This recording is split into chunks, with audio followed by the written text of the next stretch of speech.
So everybody's getting blasted. Blasted. All right. How you doing? He's so cool. He's American.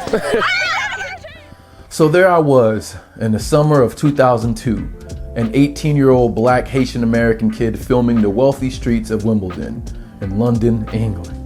It was a time when the 17th FIFA World Cup caused football frenzy and the golden Jubilee of Elizabeth II, an international celebration marking the Queen's 50th year as a British monarch, captured an entire weekend. I doubt she'll wave at us. We pretty high. Things are beautiful. Yeah, I'm in there. Karen, that is outrageous. She's on the other side though. I kept roaming around this posh London suburb, but I wasn't lost or afraid. Every step I took in England was mapped out. Until a South Asian woman who claimed to be a film star stopped me in my tracks. You are really lucky because this will make a very good film. Are you a student of filmmaking? Basically I'm just doing this for my family. Okay, I tell you what. Pretty much. Because you can interview me and then there's a cinema, the Odeon Cinema. Wimbledon? Yeah. There's a cinema.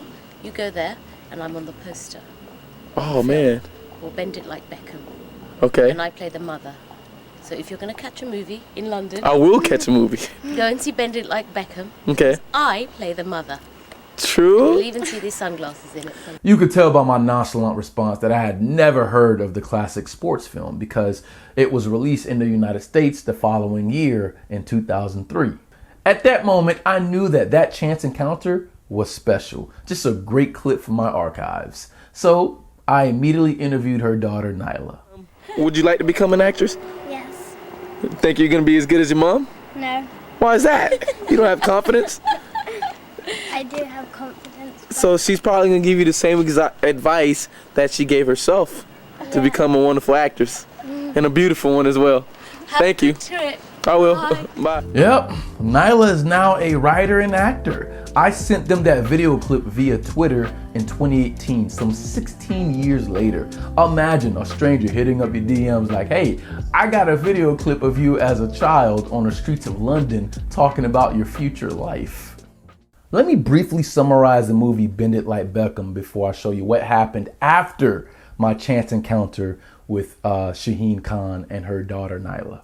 Bend It Like Beckham is written and directed by British Indian director Gurinder Chatta. The romantic coming-of-age sports film follows 18-year-old Jess, a British Indian and second-generation daughter of Punjabi Sikhs. She's played by actor Parinder Nagra. Jess is obsessed with football, which is forbidden for girls in her family, and she idolizes David Beckham, a soccer star famous for bending or curving the path of a soccer ball during a free kick. Jess is friends with Jules, who is played by Keira Knightley. The two navigate cultural, racial, and gender issues. The girls are finally allowed to pursue their football dreams and were eventually offered a spot in a top university in America with a chance to play professional women's football. He's so cool. He's American. The 2002 World Cup, hosted by South Korea and Japan, was in full swing at the time. So the film, Bend It Like Beckham, premiered during an international competition of culture and national pride. They represent to the fullest. What is Jamaican Superman? Not this bad. After Shaheen Khan and I went our separate ways, I felt even more connected to the idea of speaking to strangers and exploring how society shapes the individual. I kept roaming the streets of Wimbledon until I heard kids my age and younger running around in the park, drinking, and to my disbelief, talking about how much they hated the British monarchy. Would you like to introduce yourself? Oh, I'm Alex. And you? I'm Hayley. And you? I'm George. I'm Nicola. I'm Andy. So what's going on? Is everyone happy because of spring break or? No, because they're drunk. They're drunk? And they're smoking drugs. Is it because of the Jubilee? No, fuck off. Oh. Well, it happens. It happens rarely. I mean, why doesn't anyone care about it? Because the Queen's a stupid cow. She is. The kids at the park broke the monarchy's mystique for me. So the Golden Jubilee of Elizabeth II, that celebration, actually served as a backdrop for my own personal awakening. It exposed for me British society's fragmented or stressful relationship with class, imperialism, human migration, nationalism, and immigrant assimilation. That awakening plus the film It Like Beckham resonated with me because my parents were Haitian refugees in Miami, boat people as they were called. And so I too have a second generation coming of age type story as well. The park is a nice, I didn't think it was gonna be that many people at the park. It's usually isolated. Let's look at his groovy trainers. Yeah, these are basketball shoes. The Reeboks. Adidas, everyone wears these. I know, but see, I don't want They to are be like wicked shoes, everyone else. actually. I really like them. These are superstar modified. The teens in the park who were of various backgrounds were celebrating spring break, I believe, or summer break. And for them, seeing some random black American dude with a camcorder strolling through the park was like a scene from an actual American movie in their mind. So I played along. I've been looking for a place to play basketball. What's your name? I'm John, man. German, how you doing? I'm John. Oh, John. Yeah. I thought you said German. I am German. You are German? Actually not. I've been looking for a place to play basketball, but people who gave me comments is go to Brixton. What's wrong with Brixton? I get stabbed. Wait, back away and run! Right, man! Right! That's what we say in England! Because I am very cool. Hey, have you seen a film called Menace to Society? Yes. Isn't that? Is America really like that? Some parts. Oh, safe watch, yeah? Some parts. Where'd you see Menace to Society from? Where? I bought it and me and him watched it. It's so Right, there he is amongst the crowd, yeah? They're pretty pissed. Wilkine. He's in there! And I get it. There he is! Let me have a go. I also got a chance to interact with young black Brits. It felt like a Pan-African diaspora experience outside of the United States. Music, freestyle performance, and comedic banter immediately connected us. It was like a universal language. All right, introduce yourself. What's up? What's your name? My name's Chunky. Chunky. What's up? What's up? What's your name? My name's Chunky. We'll talk to you, shorty. What's your set? What's your name? What are you, shy? What you hiding behind it for? What are you, shy? Ever been in the U.S.? Yeah. You have? Where at? Delaware. Oh, Delaware. Hit it. Wait. Why y'all stop? What are y'all nervous? No, I'm not scared. I'm not nervous. Set the beat, man. Mate, I'm just the best of Let's go. Can you set the beat, mate? I can't set the beat, mate. My throat can't hurt. Your throat I've been hurts. trying to trick. Let me clear my throat. Wanna diss me, you diss my whole crew, my breakable crew, this could be for you. Jump a bad beat, I'll spit the rhyme, my breakable crew, it's a bad, this a crime. Lyrics fluent into prime time, MCs that hate police need to find your fake MCs, you're not worth a dime, wanna be like play, got a long claim. MC3 don't play. Oh man! To the R to the AGE, cause I'ma make his MC3G, but you don't know me, I'm a lyrical G. Stop when I'm making a bag, you silly. Stop on my toe when I set my low. Run out on your mouth, but you're hot, but you're not. If you're not hot, man, where they get one pop. They saw me as cool and accessible, and they gave me a classic American litmus test about culture, music, and everything in between. So cool now. Yeah? Beach man. No, huh? This is what we do in this country, we hug. Oh, no Love problem. Miami friend. How you doing? Can you come and meet my friend? It's so cool. my friend Bridget? Yeah. No. Where you from now? I've been to Miami. You have? I've been to Miami. Wimbledon Ball Girls. Hello. Wimbledon? We're gonna be at we're gonna Me too. Hello. Yes, I am. Okay, sorry. She's not. There are only like good people in. Well, Emma. Next over there. Okay. Oh. My mum does. Okay. I just got Eminem today, and Tupac is my favorite rapper. I love Tupac. Yep, that's my favorite rapper. Tupac, you like Tupac? Alright, what you like? What type of music? I like Nickelback. Alright, what about you? I like Korn. System of a Down, Korn and Face. Slipknot. What's your favorite song from Tupac? I don't know. I like Changes. I know everyone knows Changes. it. That one called. Yeah. Don't play me out like that. You alright? Alright. She do know some American slang. Yeah, I know. No, the thing is, I went to Florida about 4 months ago. That's where I'm from. Florida. Florida. Miami, Florida. Is it? I went to Fort Lauderdale. Fort Lauderdale. It's right by Miami. Aside from our childhood trips to Haiti, this was the first time I got to step outside of the American bubble and really challenge my system of reality.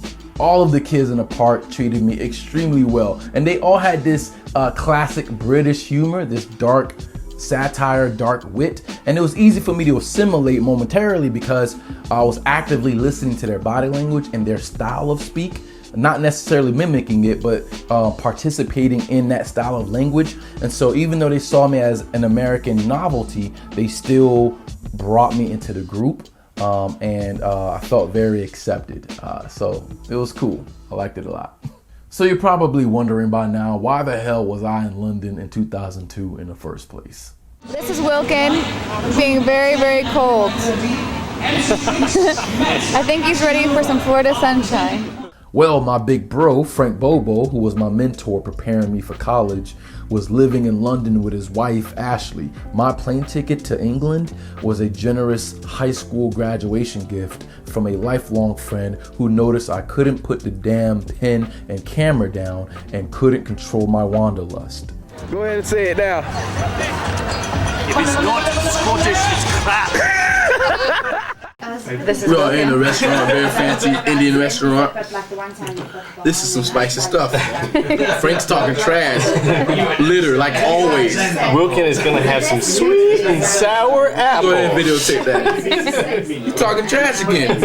Alright, you wanna see me do this? Are you ready? We're ready. Come on. Put it in there. The thing is, real men eat it without water. So, we're gonna see if you're a real man. So Frank went to work, gave this 18-year-old a physical map and said, go. You know you want to, Wilkine. Go roam the streets of London. Just make sure you meet me here by this specific time. So I snatched that map and used the wisdom of strangers as my compass. Traveling taught me that human beings will forever desire some sense of belonging, validation, and acceptance. And when you feel trapped between two worlds, it makes it difficult to assert your dignity in a society that may view you as the other. Traveling and talking to strangers expanded my worldview, stretched my imagination, and widened my perspective. It taught me that not everything is about me or my wants and needs. The world doesn't revolve around me, the world revolves around itself. But when you're talking to strangers without some reference point, knowledge about how one's past informs the present, it's easy to misread people, which can result in conflict or misunderstanding. In the streets, I'm mindful about cultural differences in body language and facial expressions. Conversation with strangers is a delicate art, so I try to draw parallels before drawing conclusions. And establishing trust is always part of the risk factor, but we can't even trust ourselves in certain situations. We too are strangers to circumstances, people, and experiences. Who believes in old-fashioned mumbo-jumbo rot like that, eh? Who believes that sort of rubbish? Yeah, we do, madam. You're absolutely right. There's a symbolic free kick scene in It Like Beckham where Jess, the main character, imagines herself kicking and bending the soccer ball around traditional Indian women and into the goalpost. The word bend in the title of the film also serves as a metaphor for bending social norms like interracial dating and homosexuality, blending Western values with other ethnic traditions, bending womanhood, and bending cultural practices and rituals in a multiracial world. Everyone, including the Irish football coach that Jess falls in love with, is trying to coexist under strict perceptions about identity and its history, past and present. Most of the characters in the film It Like Beckham, most of the teenagers in that Wimbledon park, and myself alone roaming the streets of England are constantly seeking the mere freedom and opportunity to explore the unknown. True. How much film do you have in that? You would not believe how much film I got in. I've been all around Wimbledon and it just won't waste. So much film in here. It's not that interesting though. But hopefully, you know, I'll be done by the day. I'm gonna have a new tape for Paris tomorrow. Huh? When you go, do you sit down and watch all this? I've seen the guards changed. I went to Madame Tussauds. That's quite good. Tussauds, did I pronounce it right? Yeah, it's fine. We cruising, dog. We cruising, jamming. Remember that interview with the woman? That's her right here in the billboard. The movie is called It Like Beckham. It Like Beckham. That's the movie. And I got an interview with her and her daughter.